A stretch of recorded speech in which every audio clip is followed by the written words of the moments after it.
Assalamualaikum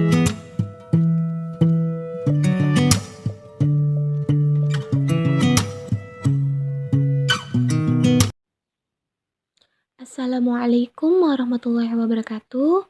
Bagaimana kabarnya hari ini? Semoga kita semua selalu dalam lindungan Allah. Amin, amin ya robbal alamin. Pada hari ini kita akan membahas materi tentang strategi dakwah Nabi Muhammad SAW. Melihat keadaan sosial dan politik yang semakin kurang menguntungkan di kalangan penduduk Mekah, ditambah posisi yang tidak menentu bagi pengembangan dakwah agama Islam di Mekah, maka Nabi Muhammad SAW mulai menyusun strategi yang lain untuk menyelamatkan para pengikutnya dari ancaman dan siksaan kafir Quraisy. Adapun strategi tersebut adalah sebagai berikut. Yang pertama, hijrah ke Habsyi yang pertama.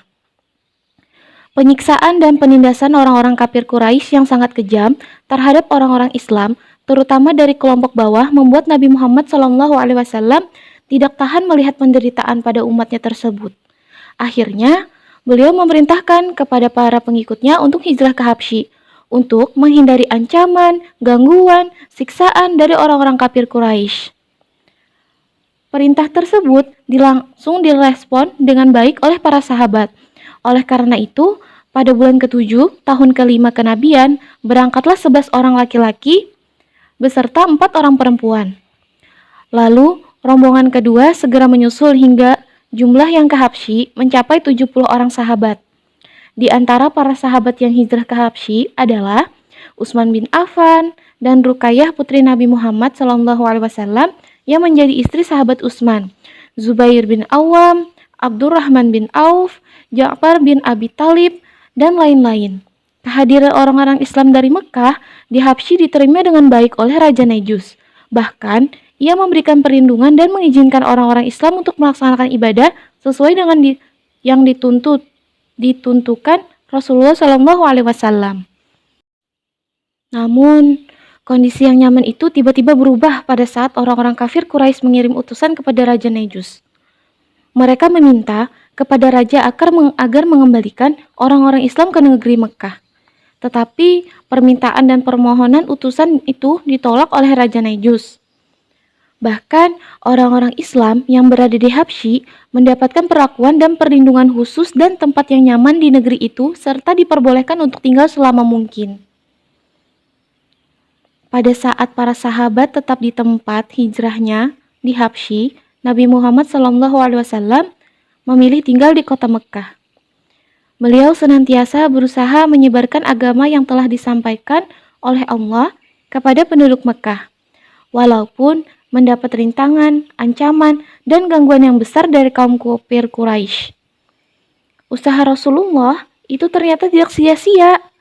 Beliau berhasil mengislamkan beberapa tokoh penting Quraisy seperti Hamzah bin Abdul Muthalib, yang akhirnya memeluk Islam pada tahun 615 Masehi, bertepatan pada tahun ke-6 kenabian. Hamzah bin Abdul Muthalib saat masuk Islam adalah bermula dari suatu kejadian penganiayaan yang dilakukan oleh Abu Jahal terhadap Nabi Muhammad SAW. Abu Jahal mencela, menghina, dan bahkan mengancam akan membunuhnya waktu itu. Pada saat kejadian yang demikian itu didengar oleh Hamzah. Tentu saja ia marah dan terus balik mencari Abu Jahal.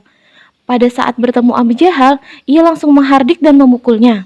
Dia berkata, "Wahai Abu Jahal, apakah kamu akan membunuh orang yang mengatakan bahwa Allah adalah Tuhannya?" Setelah kejadian itu, Hamzah merasa tersentuh hatinya dan berupaya melindungi perjuangan Nabi Muhammad SAW. Sejak itulah ia menyatakan keislamannya di hadapan Nabi Muhammad SAW. Selanjutnya, di samping Hamzah, tokoh penting lainnya adalah Umar bin Khattab. Islamnya Umar bermula pada saat ia berniat untuk membunuh Nabi Muhammad SAW, yang sedang berada di rumah sahabatnya Arkam bin Abi Arkam. Pada saat dalam perjalanan ia berjumpa dengan Nuaim bin Abdillah dan ia menyatakan, "Kemana tujuan Umar hendak pergi?" Secara spontan Umar menjawab bahwa ia akan membunuh Nabi Muhammad SAW, yang dianggap oleh Umar sebagai sumber masalah dan telah memecah-mecah masyarakat Mekah. Lalu Nuaim berkata lagi, "Wahai Umar, bagaimana kamu akan membunuh Nabi Muhammad SAW? Sedangkan adik ipar kamu saja juga telah menjadi pengikutnya yang setia." Mendengar pernyataan Nuaim itu, Umar bin Khattab langsung naik pitam dan marah besar. Lalu langsung mencari adiknya, yaitu Fatimah dan Said bin Zaid. Suami Fatimah yang pada saat itu sedang membaca Al-Quran. Setibanya di tempat rumah adiknya, Umar langsung memukul adik iparnya yaitu Said hingga mengeluarkan darah. Umar bertanya, "Apa yang kamu baca?" "Saya membaca Al-Quran." "Berikan kepadaku," pintanya. "Tidak," kata Fatimah, "nanti kau akan hinakan Al-Quran ini." "Tidak, aku berjanji padamu." Mendengar janji dan ketulusan kakaknya Umar bin Khattab, akhirnya Fatimah memberikan mushaf Al-Quran yang sedang dibaca. Setelah membaca ayat Al-Quran tersebut, Umar tersentuh dan terketuk hatinya, lalu langsung menemui Nabi Muhammad SAW di rumah Arkam bin Abi Arkam untuk menyatakan keislamannya. Dengan keislaman dua tokoh besar Quraisy, Hamzah bin Abdul Muthalib dan Umar bin Khattab, adalah berkat usaha dan perjuangan Nabi Muhammad yang tidak kenal, menyerah, dan tidak takut terhadap segala bentuk ancaman dalam bentuk berdakwah. Dengan keislaman mereka, berdua posisi, umat Islam semakin kuat untuk menghadapi bentuk-bentuk ancaman dari orang-orang kafir Quraisy yang saat itu sedang berada di Habsyi. Kemudian, yang kedua, hijrah ke Habsyi yang kedua. Para sahabat Nabi Muhammad SAW yang hijrah ke Habsyi pertama bertahan selama 2 bulan. Setelah itu, mereka kembali lagi ke kota Mekah. Melihat kesuksesan orang-orang Islam bertahan dan mendapatkan perlindungan di Habsyi, serta semakin bertambah jumlah pengikut di kota Mekah, orang-orang kafir Quraisy semakin geram dan terbakar hatinya. Mereka semakin menambah penyiksaan terhadap orang-orang Islam. Karena alasan itulah Nabi Muhammad SAW memerintahkan kembali kepada sahabatnya untuk hijrah kembali ke Habsyi. Hijrah kedua ini diikuti oleh 101 orang, lebih banyak daripada hijrah yang pertama. Dari jumlah itu terdapat 18 orang wanita yang dipimpin oleh Ja'far bin Abi Thalib. Kedatangan kaum muslimin ke Habsyi yang kedua ini masih tetap mendapat sambutan yang baik dari Raja Najus. Sang raja memberikan jaminan, keamanan, serta kebebasan untuk menunaikan ibadahnya dan boleh bebas memilih ingin tetap tinggal di Habsyi selamanya atau kembali ke Mekah. Kebaikan Raja Najus kepada kaum muslimin ini membuat orang-orang kafir Quraisy marah. Untuk itu, orang-orang kafir Quraisy mengirim Amr bin Al-As dan Abdullah bin Rabi'ah sebagai utusan untuk menghadap Raja Najus dengan harapan permohonan mereka kali ini untuk mengembalikan orang-orang Mekah kepada mereka mendapat sambutan positif dari Raja Najus. Melihat kesungguhan para utusan Quraisy ini, Raja Najus berusaha mengumpulkan orang-orang Islam untuk diminta penjelasan yang sebenarnya. Dalam pertemuan ini, Ja'far bin Abi Thalib bertindak sebagai wakil dan juru bicara orang-orang mukmin untuk menjelaskan hal yang sebenarnya mengenai ajaran agama Islam kepada Raja Najus. Setelah dijelaskan panjang lebar oleh Ja'far mengenai Islam dan ajarannya yang dibawa Nabi Muhammad SAW, yang tidak bertentangan dengan agama Nasrani yang saat itu yang dianut oleh raja. Akhirnya, raja memahami dan meminta Amr bin Al-As dan Abdullah bin Rabi'ah tersebut kembali ke Mekah. Setelah peristiwa itu, akhirnya Raja Najus pun memeluk agama Islam. Yang ketiga, misi ke Taif. Sepanjang perjuangan dakwah menyebarkan agama Islam di Mekah, masa-masa yang paling menyedihkan bagi Nabi Muhammad SAW yaitu pada tahun ke-10 kenabian dikenal dengan tahun duka cita atau Amul Huzni. Sebab pada tahun itu 2 orang yang sangat dicintai Rasulullah telah meninggal dunia dalam waktu yang berdekatan, yaitu Siti Khadijah dan Abu Thalib. Kedua orang itulah yang selama ini menjadi pembela dan pelindung yang sangat tabah, kuat, dan disegani masyarakat Mekah. Dengan wafatnya istri pertama Nabi, Siti Khadijah, dan pamannya Abu Thalib, orang-orang kafir Quraisy semakin leluasa mengganggu dan menyakiti Nabi Muhammad. Semakin hebatnya penderitaan yang dialami Nabi Muhammad dan pengikutnya, beliau berinisiatif berencana pergi ke Thaif bersama sahabatnya Zaid guna meminta bantuan serta perlindungan dari kerabatnya yang berada di kota itu, yaitu Kinanah yang bergelar Abu Zalail dan Mas'ud yang bergelar Abu Kuhal serta Habib. Mereka adalah para pemimpin di Thaif yang berasal dari keturunan Tasik yang masih memiliki hubungan kekerabatan. Karena masih ada hubungan kerabat, Nabi Muhammad SAW berharap dakwahnya dapat diterima oleh masyarakat Thaif dan akan mendapat pertolongan, perlindungan, dan bantuan. Akan tetapi, kenyataannya tidak sesuai dengan harapan Nabi Muhammad SAW. Mereka tidak sudi memberikan perlindungan dan bantuan apapun kepada Nabi Muhammad SAW. Bahkan, beliau malah diusir dan dihina dengan cara-cara yang tidak manusiawi. Beliau diusir dan dilempari batu oleh para pemuda dan anak-anak kota Thaif.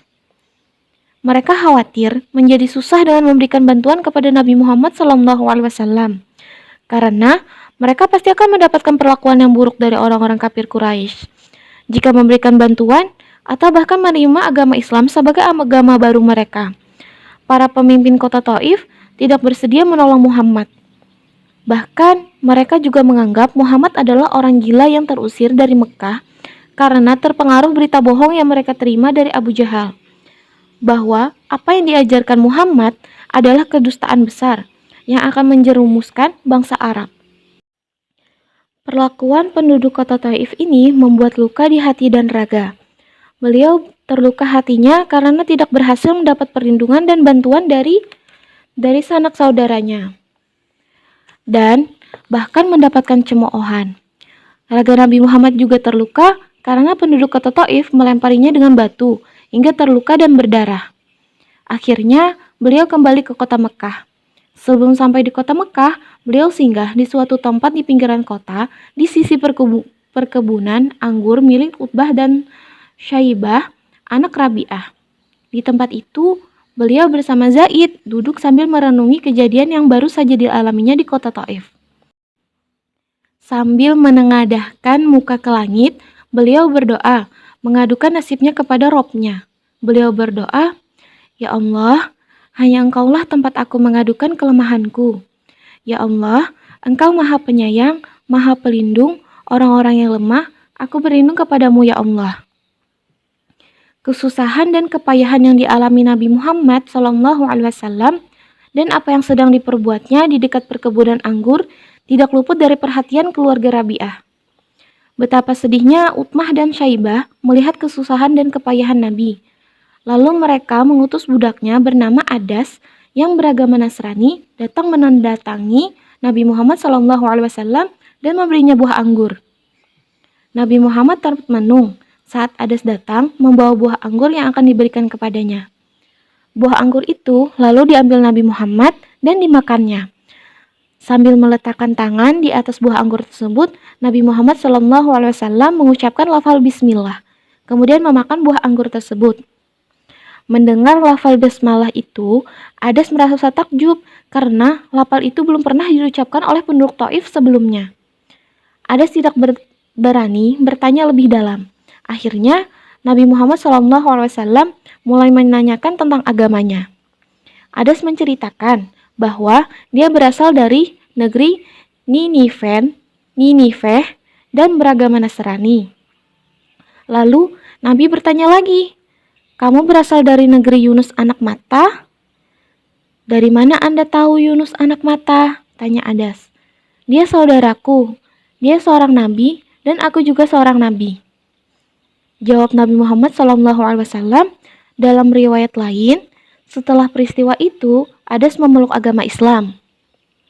Usaha Nabi Muhammad SAW ke kota Taif untuk mencari dukungan dan kerabatnya tidak mendapat tanggapan yang baik, karena mereka menolak untuk memberikan bantuan. Bahkan, penduduknya memperlakukan Nabi Muhammad SAW dengan cara yang sangat kasar. Dengan peristiwa itu, dapat disimpulkan bahwa usaha tersebut telah gagal. Walaupun demikian, Ternyata masih ada orang yang peduli dan bersimpati dengan perjuangan Nabi Muhammad, yaitu keluarga Rabi'ah. Yang keempat, pemboikotan kepada Bani Hashim. Rasulullah Shallallahu Alaihi Wasallam pernah berdoa, "Ya Allah, muliakanlah Islam dengan Umar bin Khattab dan Amr bin Hisham." Allah mengabulkan doa Rasulullah ini dengan masuknya Islam Umar ibnu Khattab, dengan Islamnya Umar, ditambah lagi masuk Islamnya paman Rasulullah, Hamzah, yang merupakan tokoh besar di kalangan suku Quraisy. Posisi umat Islam semakin kuat. Posisi umat Islam yang kuat membuat kaum kafir Quraisy memperkeras cara untuk menghentikan dakwah Rasulullah. Para kaum kafir Quraisy menempuh cara baru dalam melumpuhkan kekuatan Muhammad yang bersandar pada perlindungan Bani Hashim. Dengan demikian, untuk melumpuhkan kaum muslimin, mereka harus melumpuhkan Bani Hashim terlebih dahulu secara keseluruhan. Cara yang ditempuh ialah pemboikotan, atau dalam istilah saat ini adalah embargo, yaitu dengan memutuskan segala bentuk hubungan terhadap Bani Hashim, baik politik, ekonomi, dan sosial, yaitu yang pertama, tidak diperkenankan melakukan hubungan jual beli dengan Bani Hashim dan kaum muslimin. Yang kedua, tidak berbicara dengan Bani Hashim dan kaum muslimin. Dan yang ketiga, tidak menikahi dan dinikahi oleh kaum muslimin. Persetujuan dibuat dalam bentuk piagam dan ditandatangani bersama dan disimpan di Ka'bah. Maka akibatnya sudah bisa ditebak, kaum muslimin menderita kelaparan, kemiskinan, dan kesengsaraan yang tiada bandingnya. Untuk meringankan beban penderitaan itu, mereka memutuskan mengungsi ke suatu lembah di luar kota Mekah. Pemboikotan ini dimulai pada tahun ke-7 kenabian dan berakhir pada tahun ke-10 kenabian. Ini adalah tindakan yang paling menyiksa dan melemahkan umat Islam. Pemboikotan ini baru berhenti setelah piagam perjanjian hancur dimakan rayap dan para pemimpin kafir Quraisy menyadari bahwa apa yang mereka lakukan sungguh keterlaluan. Jadi, dari kisah yang sudah kita pelajari tadi dapat diambil kesimpulan, pada saat hijrah Habsyi yang pertama, orang-orang Islam dari Mekah ke Habsyi diterima dengan baik oleh Raja Nejus. Kemudian, Habsyi yang pertama ini, para sahabat bertahan selama 2 bulan. Setelah itu, mereka kembali lagi ke kota Mekah. Ternyata, setelah mereka kembali ke Mekah, mereka semakin disiksa dan ditambah siksaannya oleh kaum kafir Quraisy kepada umat muslim, yang akhirnya membuat umat muslim kembali ke Habsyi lagi. Dan pada saat hijrah ke Habsyi yang kedua, mereka masih tetap disambut baik oleh Raja Nejus, yang akhirnya Raja Nejus pun memeluk agama Islam. Pada misi ke Thaif, pada tahun ke-10 kenabian, dikenal dengan tahun duka cita atau Amul Huzni, karena pada saat itu dua orang yang sangat dicintai Nabi Muhammad SAW meninggal dunia dalam waktu yang berdekatan, yaitu istri Rasulullah, Siti Khadijah, dan pamannya Abu Thalib. Hal ini membuat kafir Quraisy semakin leluasa mengganggu dan menyakiti Nabi Muhammad. Jadi pada saat itu Nabi Muhammad berinisiatif berencana pergi ke Thaif bersama sahabatnya Zaid. Untuk apa? Untuk meminta bantuan serta perlindungan dari kerabatnya dan yang ada di kota Thaif. Di luar dugaan, ternyata usaha Nabi Muhammad untuk ke kota Thaif untuk mencari dukungan dan kerabatnya tidak mendapat tanggapan yang baik. Rasulullah malah dicaci maki, dicemooh, dan dilempari batu pada saat itu. Mereka menolak untuk memberi bantuan. Bahkan penduduknya memperlakukan Nabi Muhammad dengan cara yang kasar. Jadi pada saat misi ke Thaif ini bisa dikatakan pada saat itu gagal. Tapi ada orang yang peduli dan bersimpati dengan perjuangan Nabi Muhammad, yaitu keluarga Rabi'ah. Dan yang keempat tadi tentang pemboikotan kepada Bani Hashim. Kaum kafir Quraisy menempuh cara baru dia mencari cara baru. Bagaimana sih cara melumpuhkan kekuatan Nabi Muhammad pada saat itu? Jadi, mereka melakukan pemboikotan atau biasa disebut dengan saat ini disebut dengan embargo. Dengan cara memutuskan segala bentuk hubungan terhadap Bani Hashim, baik politik, ekonomi, dan sosial. Akibat dari pemboikotan ini, kaum muslimin jadi menderita kelaparan, kemiskinan, dan kesengsaraan yang tiada banding akibat dari pemboikotan tadi. Pemboikotan ini dimulai pada tahun 7 kenabian dan berakhir pada tahun ke-10 kenabian. Berhentinya setelah piagam perjanjian tersebut hancur dimakan rayap, dan pemimpin kaum Quraisy pun sudah menyadari kalau mereka sudah keterlaluan dengan umat muslim. Alhamdulillah, pembelajaran pada hari ini telah selesai. Semoga penjelasan pada hari ini dapat mudah dipahami. Semoga ilmunya bermanfaat. Apabila ada tugas, dimohon dikerjakan dan dikumpul pada tepat waktu. Sekian, terima kasih. Wassalamualaikum warahmatullahi wabarakatuh. Tetap semangat ya.